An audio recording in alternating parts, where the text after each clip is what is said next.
You know those moments that don't need a press release, don't need an announcement, because the image alone sets the world on fire? That's what just happened. 2 blacked-out SUVs sliding silently through the gates of Clarence House. No waving crowds, no red carpets, no speeches, just tinted glass, flashing cameras, and a story that suddenly flipped the spotlight back onto the royal family. First came King Charles. Minutes later, Prince Harry. That's all it took. And suddenly, the entire internet stopped scrolling. Because this wasn't routine. This wasn't casual. This was the first face-to-face meeting between father and son in more than a year and a half. And every second of it dripped with history, tension, and baggage.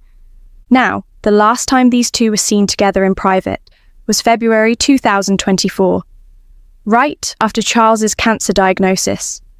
Back then, people assumed the illness might bring the family closer. It didn't. Since then, silence. No Christmas reunions, no public shows of unity, just more whispers, more distance, more rumours. And then, out of nowhere, Harry lands back in London this September.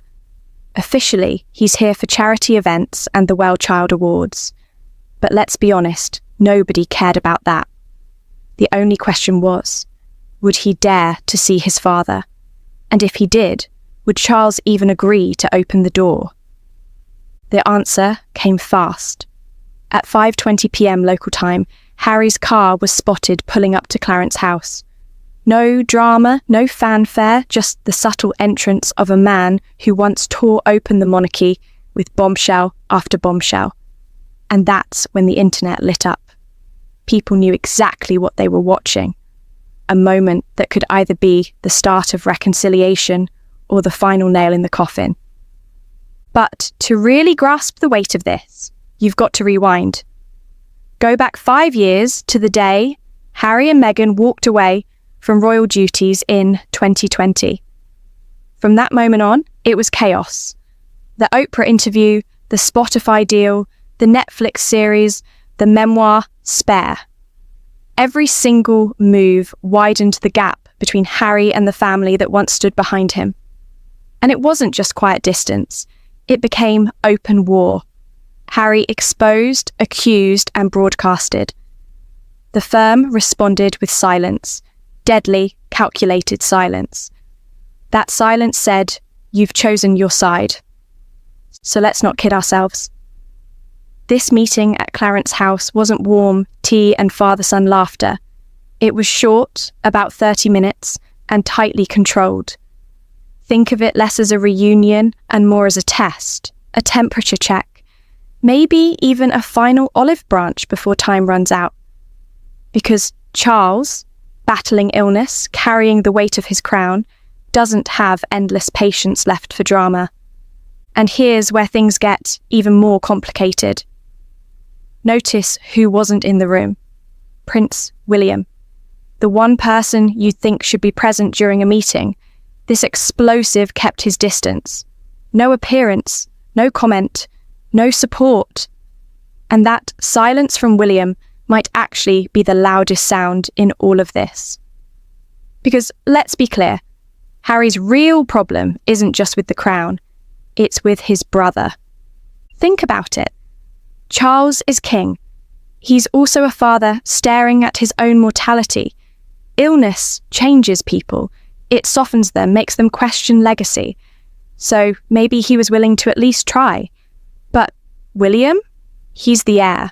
The future of the monarchy. And if there's one thing an heir cannot afford, it's a reckless brother threatening the entire brand of the crown. To William, Harry didn't just leave. He betrayed. He commercialised family pain. He turned private wounds into profit. That, in William's eyes, isn't just disloyal. It's unforgivable. So, when you see Charles making time for Harry, it's not reconciliation. It's survival. It's a king forced to balance family with legacy, compassion with control. It's a man looking at the clock and realising time is running out.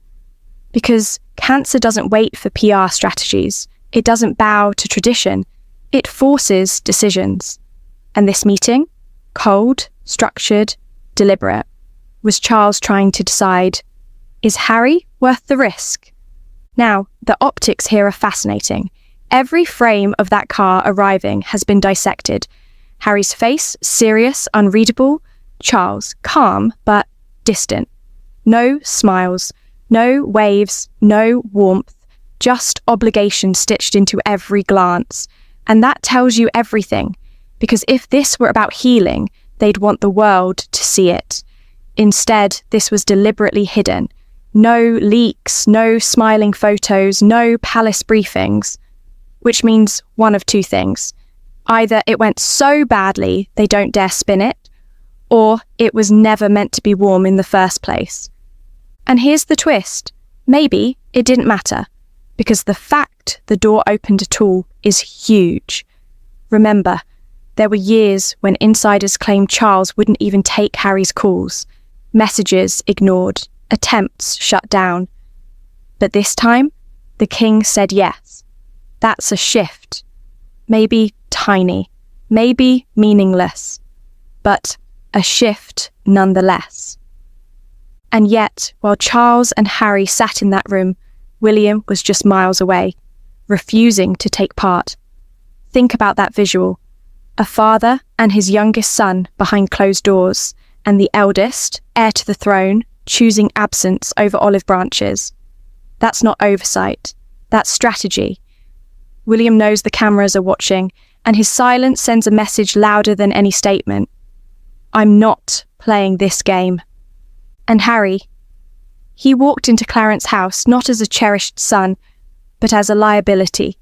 Every move he makes, every sentence he utters, still shakes the palace walls. Which is why this meeting was so short. Controlled, contained. The palace wasn't offering him a seat back at the table. They were offering him one final test. Can you keep your mouth shut? Can you hold one private conversation without turning it into content? Because here's the brutal truth. If Harry walks out of this and leaks even a detail, it's over. Finished. Any shred of trust, burned. But if he stays silent, truly silent, that silence becomes a signal. A signal that maybe, just maybe, there's room left for restraint, for growth, and that would speak louder than any public apology. So, what's next? That's the million-dollar question. Charles is weakened, forced to think about the monarchy's future and his own mortality. William is steely, unbending, determined to protect the crown at all costs. And Harry? He's suspended in the middle, too royal to ignore, too controversial to welcome back. That's the limbo he created. That's the limbo he's stuck in. And maybe that's what makes this moment so haunting. Strip away the palaces, the titles, the centuries of tradition, and this is just a broken family. A father sick and aging, two sons locked in pride, resentment, and history, and the world watching from the outside, projecting its own hopes and grudges onto them. So, was this meeting a step forward, or the beginning of the end? Nobody knows, because right now all we have is silence. No palace statement, no leaks, no Harry commentary, just silence. And in a family where silence has always been a weapon, that silence is deafening. One thing is clear though, this wasn't casual. It wasn't a quick pop-in, it was deliberate, calculated, history being written behind closed doors. And whether it sparks healing or slams the door shut forever, it matters. Because when the King of England and his estranged son sit down for 30 minutes, the ripple effects reach far beyond family. They touch legacy, power, and the very future of the monarchy itself.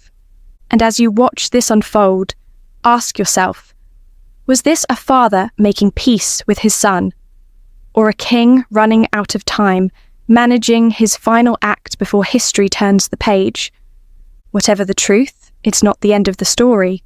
If anything, it's the beginning of a darker, more dangerous chapter. So, stay tuned, because when it comes to the House of Windsor, silence is never really silence. It's strategy. And strategy always comes before the next storm. And before we dive deeper into what could happen next, don't forget to hit that like button, subscribe, and turn on notifications. Because, trust me, this story is only getting started, and you won't want to miss the twists that are coming.